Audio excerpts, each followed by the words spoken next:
Ẹ kú dédé àsìkò yìí gbogbo ibi tí ẹ ti ń gbọ́ mi nílé lóko tàbí lẹ́yìn òde. Olúwàbùkọ́lá Ayọ̀kú tí a mọ̀ sí ìyá ènìyàn rere, ìyá àwọn ọmọ rere, aya ènìyàn rere, ọ̀rẹ́ ènìyàn rere lórí ètò Ìkọ̀sí Mi lẹ́nìí. Ẹ jẹ́ ká gbàdúrà. Bàbá àti Ọlọ́run àgbéyìnga fún àánú àti oore ọ̀fẹ́ àti ojú rere yín nínú ayé wa, nínú ẹbí wa, nínú ìdílé wa.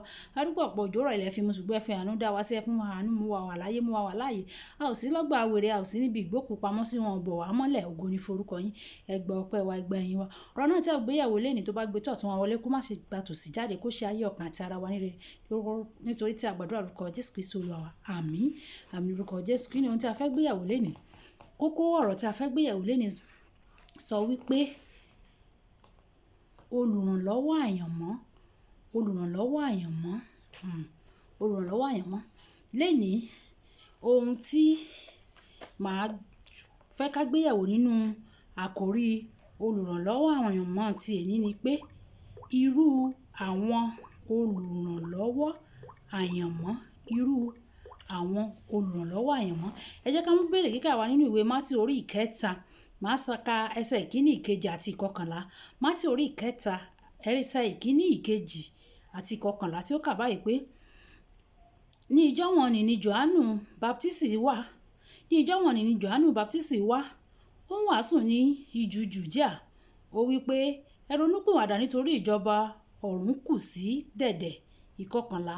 Lóòótọ́ ni mo fi omi baptizi yín fún ìrònúpìwàdà, ṣùgbọ́n ẹnìkan tí ó pọ̀ jù mí lọ ń bọ̀ lẹ́yìn mi, bàtà ẹni tí èmi kò lè gbé. Òun ni yóò fi ẹ̀mí mímọ́ àti iná baptizi yín. Kí ni ohun tí a fẹ́ gbéyàwó lẹ́nìí? A ní à ń ṣe àgbéyẹ̀wò àwọn olùrànlọ́wọ́ àyànmọ́. Níbi ẹsẹ̀ Bíbélì tí a kà ní, ó ń sọ nípa Jòhánù onírìbọmi. Jòhánù onírìbọmi. Ó ń polongo Jésù. Ó ń sọ fún àwọn èèyàn pé èmi tẹ́ ẹ rí yìí o, lóòótọ́ wòlíì ni mí o, ṣùgbọ́n a rán mi láti kéde ẹnìkan ni. A rán mi láti fi ẹnìkan hàn ni. Ẹni tó jẹ́ wípé òun gangan ni wòlíì yẹn. Òun ló ń bọ̀ wá gba aráyé là. Òun ni ẹni tó jẹ́ wípé ó ń bọ̀ sínú ayé láti ọ̀run, tí Ọlọ́run rán wá sínú ayé, tí ó máa tú aráyé sílẹ̀ nínú ìgbèkùn, tó máa gba aráyé là. Ṣùgbọ́n èmi kàn jẹ́ akéde. Èmi ni akọ́kọ́ rán wá kí n wá tú ọ̀nà Olúwa ṣe, kí n wá kéde, kí n wá fi ọ̀rọ̀ yẹn tó yín létí. Nítorí pé wọ́n fẹ́ jẹ́ kí iṣẹ́ yẹn kí ó rọrùn fún Jésù. Kí Jésù tó dé ni Jòhánù ló ti jẹ́ kí àwọn ènìyàn kí ó mọ̀. Àwọn tó létí wọ́n ń gbọ́, àwọn tó lójú wọ́n ti rí Jòhánù. Ó ti ń sọ fún wọn pé ẹnìkan ń bọ̀ o, bàtà ẹsẹ̀ ẹni tí èmi ò lè tú. Olùrànlọ́wọ́ àyànmọ́ Jésù ni. Àyànmọ́ èrèdí tí Jésù fi wá sáyé láti gba aráyé là. Jòhánù ti ń kéde ẹ̀ kí Jésù tó dé. Ó jẹ́ kó rọrùn fún Jésù Kristi láti ṣiṣẹ́ ìránṣẹ́ tó fẹ́ wá ṣe láyé. Nítorí pé kò ṣẹ̀ṣẹ̀ máa dé kó sọ pé èmi ni lágbájá, ọmọ lágbájá, èmi ni tàmẹ̀dù, ọmọ lágbájá. Kí ni a wá fẹ́ sọ? Mo ní pé olùrànlọ́wọ́ àyànmọ́, oríṣi olùrànlọ́wọ́ àyànmọ́ mẹ́ta ni mo fẹ́ gbéyẹ̀wò lẹ́nìí. Àkọ́kọ́, àwọn tó máa ń soni pọ̀. Àwọn tó máa ń soni pọ̀ mọ́ ìrànlọ́wọ́. Àwọn yẹn wọ́n ní ìrànlọ́wọ́ lọ́wọ́. Wọ́n lágbára. Ìgbà mìíràn wọ́n sì lè máa ń jẹ́ pé àwọn tó jẹ́ pé wọ́n já sí nǹkan kan, ṣùgbọ́n wọ́n lè soni pọ̀ mọ́ ẹni tó ní ìrànlọ́wọ́ lọ́wọ́. Fún àpẹẹrẹ, ẹ jẹ́ ká wo ìwé Ọba Kejì orí ìkarùn-ún ẹsẹ̀ ìkẹrin. Ìtàn Námánì adẹ́tẹ̀ ni. Ẹni tó jẹ́ ẹrú fún ìyàwó ẹ̀, house girl ìyàwó ẹ̀, ló sọ fún ìyàwó ẹ̀ pé madam, ẹ bá dẹ̀ sọ fún dádì o, tó bá jẹ́ pé wọ́n lè lọ bá wòlíì nílùú wa, wòlíì yẹn dẹ̀ lè wò wọ́n sàn o. Ọmọbìnrin yẹn kò lágbára, kò lè wòsàn, but ó mọ nǹkan tó lè ṣe tó fi máa rí wòsàn. Ó sì sọ fún ìyàwó Námánì, ẹ sọ fọ́gà, ẹ jẹ́ kán lọ rí wòlíì báyìí báyìí, ara wọn máa yá. Bẹ́ẹ̀ gẹ́gẹ́ ìwọ gangan tó jẹ́ ọ̀gá níbi iṣẹ́, tó jẹ́ pé àìmọye àwọn ìrànlọ́wọ́ tó nílò, ṣùgbọ́n nítorí àwọn tó wà lábẹ́, àwọn gate man, àwọn house help, àwọn gardener, àwọn cleaner, o ti fojú tẹ́ḿbẹ́lú wọn. Kí làwọn eléyìí fẹ́ ṣe? Kí náà fẹ́ ṣe? Whereas ìrànlọ́wọ́ tó nílò yẹn wọ́n lè má ní lọ́wọ́, ṣùgbọ́n wọ́n lè connect ẹ mọ́ àwọn tó ní lọ́wọ́. Àti ríbi tó jẹ́ pé gate man ló jẹ́ kí ọmọ manager ẹ̀ kó rí admission sí school. Gate man ló sọ pé ìlú mi níbẹ̀ yẹn, ìlú mi ní school yẹn, ẹ jẹ́ kí n kàn rọra sọ pé kí n kàn fún ní orúkọ mi kó tó bá ti dé school yẹn tó bá ti rí vice chancellor ẹ̀ kó kàn dárúkọ mi torí nílùú wa yẹn mo lè má lówó mo lè má ṣe kinní ṣùgbọ́n àwọn èèyàn sì mọ̀ mí orúkọ yẹn sì wà ń bẹ orúkọ yẹn ò tí ì bàjẹ́ orúkọ gateman yẹn ni ọmọ manager yẹn dẹ̀ mú lọ sí school yẹn wọ́n dẹ̀ gbà á sí school yẹn wọ́n admit ẹ̀ sí school yẹn lóòótọ́ gateman lè má lówó ṣùgbọ́n ó so ọmọ manager ẹ̀ ó so pọ̀ mọ́ àwọn tó máa fún ní admission wọ́n dẹ̀ fún ọmọ yẹn ní admission ìwọ ọ̀gá náà bá mi ronú yẹ̀ wò tó bá jẹ́ pé námánì ìyàwó ẹ̀ ò ti hùwà dáadáa sí ọmọbìnrin yẹn kò ní so pọ̀ àwọn tá à ń fojú tẹ́ńbẹ́lú lẹ́ni wọ́n ní àìmọye nǹkan tí wọ́n lè ṣe fún wọn lè má lè ṣe but wọ́n ní ẹni tó máa connect wa mọ́ ìkejì ní orí bíbélì tí mo kà yẹn jésù kristi pàápàá fúnra ẹ̀ kò lè wá sáyé kó wá máa bùgá o pé èmi ni jésù o ẹ mọ̀ mí ni bẹ́ẹ̀ bá rí yẹn ẹ̀dá yẹn mọ̀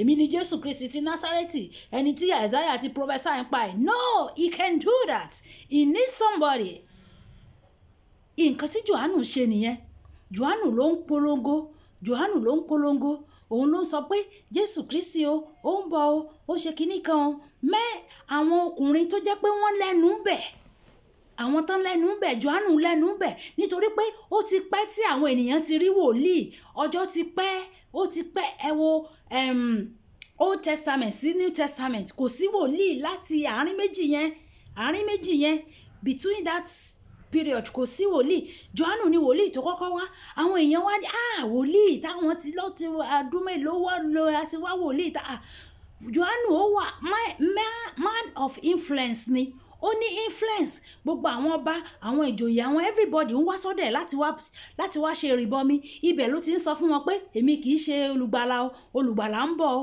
man of influence ó ti ń sọ fún wọn ó ti ń polongo Jésù ìwọ náà nílò àwọn tó máa ń polongo ẹ Yorùbá máa ń bọ̀ wọ́n ní iyọ̀ kì í yinra ẹ̀ lọ́bẹ̀ àwọn èèyàn ló máa sọ pé báyìí ẹja fi sí àrántí ìtàn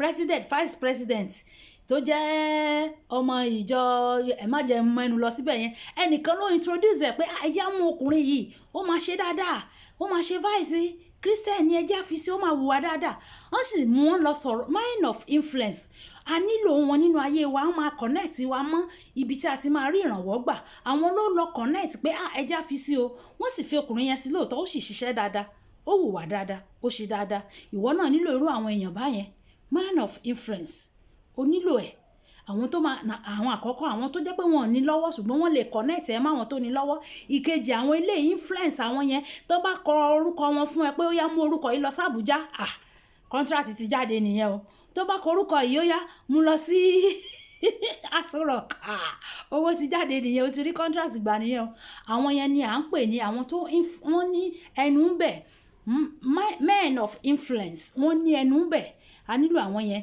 ìkẹta tí máa sọ nípa ẹ̀ ni àwọn tó jẹ́ pé wọ́n jẹ́ ẹni tó jẹ́ wípé àwọn gangan fúnra wọn ìrànwọ́ ni wọ́n àwọn gangan ìrànwọ́ ni wọ́n àwọn gangan ìrànlọ́wọ́ ni wọ́n tó o bá ti bá wọn pàdé nínú ayé ẹ̀ ìṣòro ti tán tọ́lọ́run bá ti gbé wọn dìde wọ́n máa ń wà nínú iṣẹ́ ìránṣẹ́ èèyàn àwọn ìgbà míì wọn kì í fojú wọn o wọ́n máa ń hide ara wọn kódà wọ́n á gbé mílíọ̀nù sálẹ̀ wọ́n á ní ẹ má pariwo ẹ má sọ pé èmi ni mo gbé lẹ̀ o ẹ ṣàfilẹ̀ ìṣiṣẹ́ Olúwa o ò nílò láti parọ́ àwọn èèyàn báyẹn irú yẹn tó bá wo ìwé Jòhánù orí ìkọkàndínlógún ẹsẹ̀ ìkejìdínlógójì ó sọ nípa Joseph ará Arimathea ó sọ wípé ọmọlẹ́yìn Kristi ni níkọ̀kọ̀